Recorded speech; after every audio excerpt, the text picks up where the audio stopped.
नमस्कार, आप देख रहे हैं एएनजी न्यूज। आपके साथ मैं नीला। शहर और आसपास की खबरों को लेकर हम हाजिर हैं। शुरू करेंगे प्रमुख खबरों से। शहर में 1.5 वर्ष से बंद पड़े जुबली पार्क के जयंती सरोवर में मिली लाश। भुइयाडीह निवासी के रूप में हुई है पहचान। सुरक्षा कर्मियों पर उठ रहे हैं सवाल। शहर में एक बार फिर चोरों ने दिया चोरी के कांड को अंजाम। बिष्टुपुर मोबाइल रिपेयरिंग सेंटर से उड़ाए लाखों के सामान। देश भर के साथ साथ शहर में भी हुई मां विपत्तारिणी की पूजा। कोरोना प्रोटोकॉल के तहत तमाम मंदिरों में हुई पूजा अर्चना।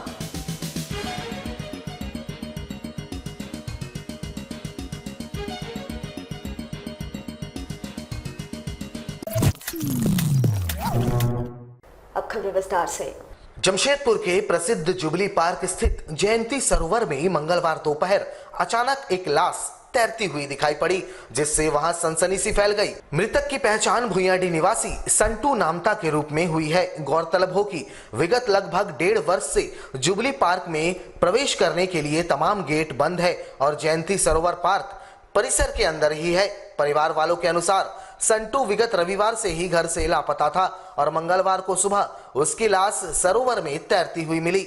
मृतक के घर वालों के अनुसार रविवार को वह घर से बाहर मछली पकड़ने के लिए निकला था और जैसे तैसे वह जयंती सरोवर पहुंच गया, जहां सिक्योरिटी गार्डों ने उसे पकड़ने के लिए पीछा किया और उसी दौरान वह सरोवर में कूद गया और बाहर नहीं निकल पाया। मंगलवार को उसका शव सरोवर में तैरता हुआ पाया गया। हालांकि मौके पर पुलिस पहुंची और शव को अपने कब्जे में लेकर पोस्टमार्टम के लिए भेज दिया। पुलिस के अनुसार रविवार को संटू घर से मछली पकड़ने के लिए निकला था और यहां डूबने से उसकी मौत हो गई। फिलहाल आगे की न्यायिक जांच पुलिस के द्वारा की जा रही है। मैं संटू नाम था। अच्छा, मैं इनका बड़ा भाई हूँ। रहते हैं हम भुइयाडीह में। अच्छा, कोई लड़का उनका कुछ लड़का लोगों के साथ आ गया था मछली पकड़ने। जब सिक्योरिटी ने टॉर्च दिखाया दौड़ाया तो सब भाग गया। एक कहीं डूब गया, उसको देखा नहीं। कोई खबर किया कि आपका भाई वहाँ साथ में गया था, नहीं मिल रहा, तो हम लोग खोजबीन चालू किया। 11 तारीख का रात था। नहीं तो अभी हम लोग तो खोज रहे थे, आज जाकर मिला है। सूचना आज मिली कि जुबली पार्क में मछली मारने के लिए आया था भुइयाडीह का लड़का, लल्टू नाम का है।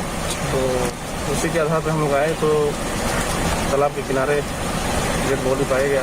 पार्क वही तड़प के घुसता है बाउंड्री। 2 दिन का लग रहा है।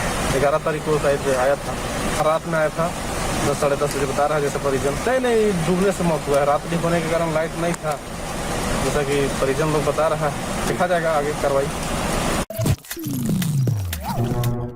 जमशेदपुर के बिष्टुपुर थाना अंतर्गत ट्रैफिक सिग्नल के पास एक मोबाइल रिपेयरिंग स्टोर में चोरों ने लाखों के चोरी को अंजाम दे डाला। सुबह इसकी खबर मिलने पर पुलिस घटनास्थल पर पहुंची और घटना की जांच में जुट गई। चोरों ने दुकान के ऊपर के टीने के छत को काटकर इस चोरी को अंजाम दिया।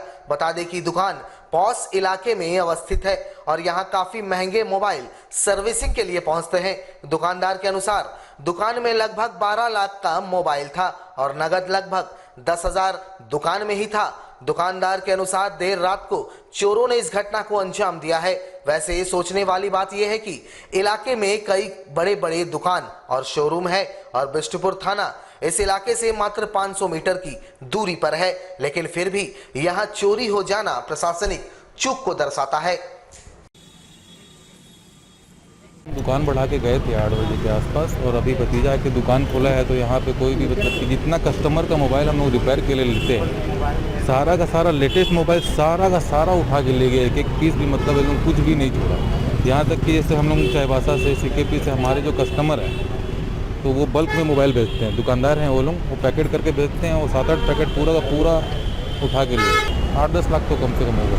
नगद 7-8 हज़ार रुपये का बस। और ये लोग टीना काटा है और टीना काट के मतलब वहाँ से घुस के और अंदर से पूरा सामान वामान व्यवस्थित करके ले गया। लाइन भी ये लोग काट दिया है। मतलब किस हिसाब से किया है पता नहीं। मतलब कोई छोटा बच्चा नहीं बोल सकते इसके, मतलब ये एक आदमी का काम नहीं है। ये 3-4 आदमी जो गुलगुलिया लोग का टीम होता है या फिर इस तरह का जो भी व्यक्तित्व होता है तो कोई टीम का ही काम है। पूरे देश भर समेत शहर में भी मां विपत्तारिणी पूजा का आयोजन किया गया, जहां मंदिरों में सामाजिक दूरी का पालन करते हुए महिला श्रद्धालु शामिल हुए।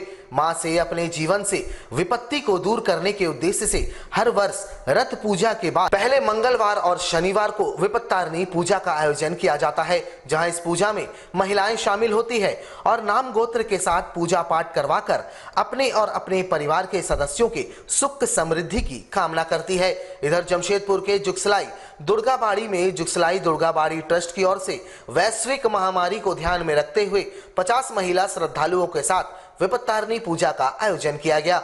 जानकारी देते हुए मंदिर के ट्रस्टी ने बताया कि वैश्विक महामारी को ध्यान में रखते हुए मां विपत्तारिणी पूजा का आयोजन किया गया है।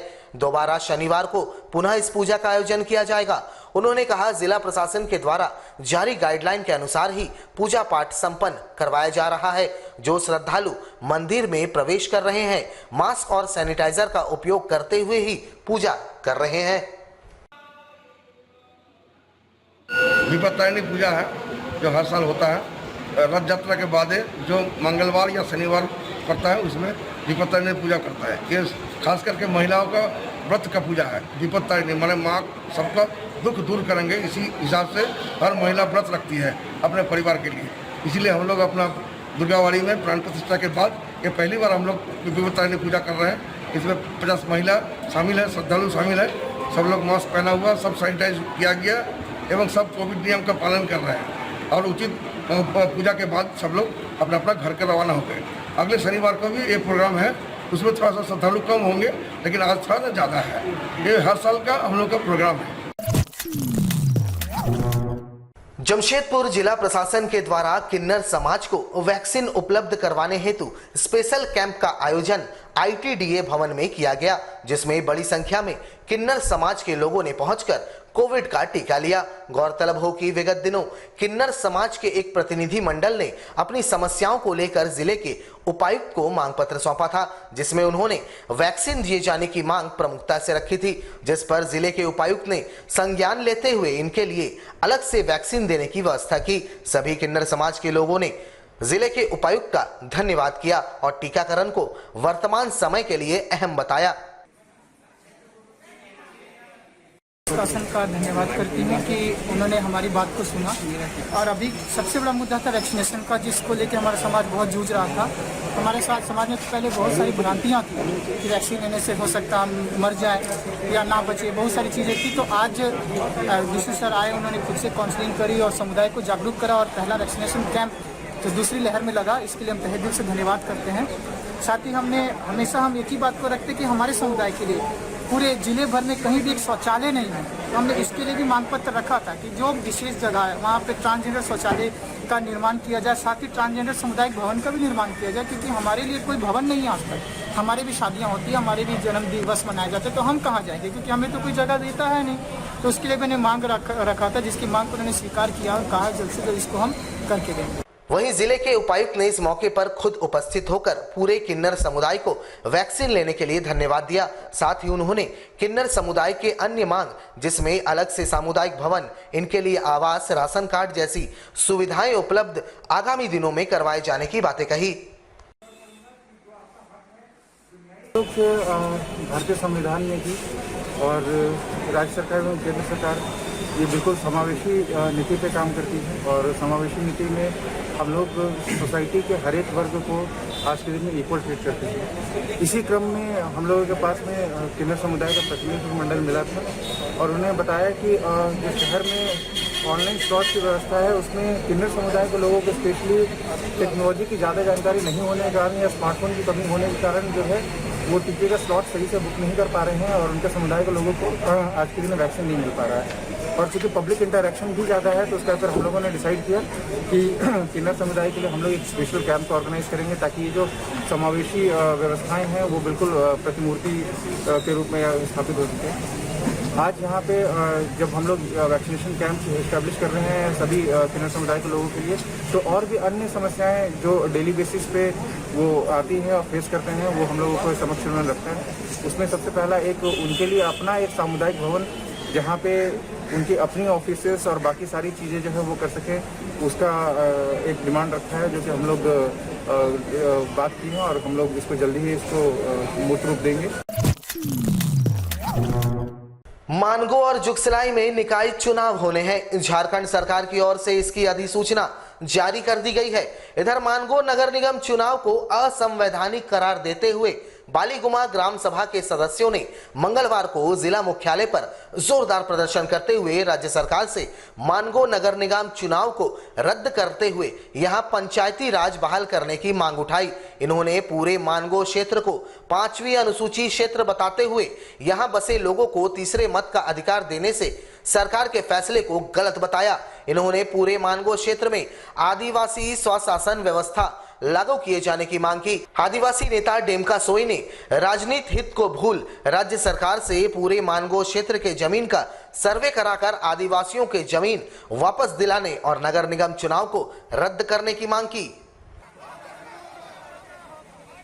शिवम जिला के मानगो क्षेत्र के जितने भी आदिवासी ग्राम सभा हैं या आदिवासी बहुल इलाके हैं और जो मूल रूप से मानगो के बासिंदा हैं, जिनके जमीन पर मानगो बसा है, वहाँ के लोग झारखंड सरकार के ताजा आदेश के खिलाफ में मुख्यमंत्री को ज्ञापन देने आए हैं। हमारी मांग है कि मानगो में नगर निगम का गठन करना असंवैधानिक है, पूर्ण रूप से असंवैधानिक है। पूरा मानगो का जमीन आदिवासियों की जमीन पर है, सीएनटी के उल्लंघन करके बसी हुई है। अगर जांच किया जाए तो एक भी जमीन जो है, एक भी फ्लैट, एक भी बस्ती इलाका जो है बिना आदिवासी जमीन पर बना हुआ नहीं मिलेगा।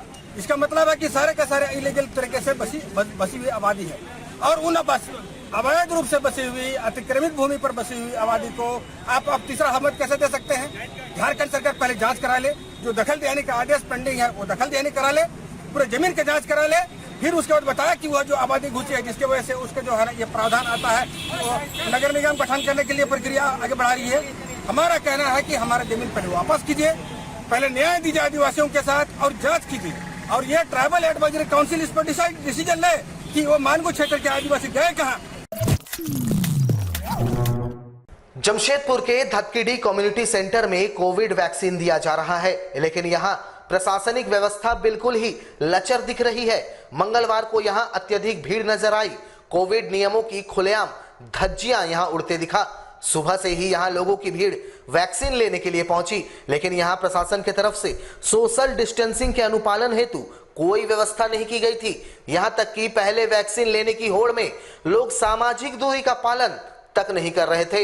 यहां वैक्सीन लेने पहुंचे कुछ प्रबुद्ध लोगों के अनुसार इस तरह के भीड़ से बीमारी और बढ़ेगी और प्रशासनिक अधिकारियों को इस पर ध्यान देना चाहिए। देखिए, ऐसा है कि हमारे पिताजी हैं कैंसर पेशेंट हैं, ठीक है, और हम आए हैं यहाँ पर वैक्सीनेशन स्लॉट कल रात में बड़ी मुश्किल से बुक हुआ, बट यहाँ हम 9 बजे से 9 to 11 के बीच में था AM में, है ना।